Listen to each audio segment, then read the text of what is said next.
அனைவருக்கும் வணக்கம்.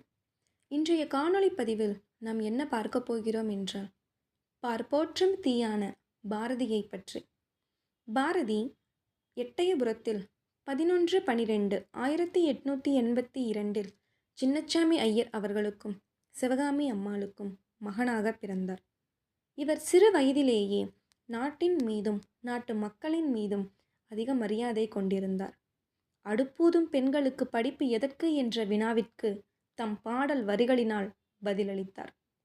இவர் இந்திய விடுதலைக்காகவும் அநேக பாடல்கள் பாடியுள்ளார். இந்திய சுதந்திரத்திற்காக இந்தியர் அனைவர் உள்ளங்களிலும் சுதந்திர தீயை தம் பாடல் வரிகளினால் மூட்டினார். பாரதியாலேயே தமிழ் ஏற்றம் பெற்றது என்றார் பாவேந்தர் பாரதிதாசன். பாரதியின் மேல் கொண்ட பற்றின் காரணமாக சுப்புரத்தினம் என்னும் தம் பெயரை பாரதிதாசன் என்று மாற்றிக்கொண்டார். இத்தனை சிறப்புகளை பற்றியெல்லாம் படிக்கும் பொழுது மனம் சற்று அதிகளவு பாரதியை நேசிக்கிறது.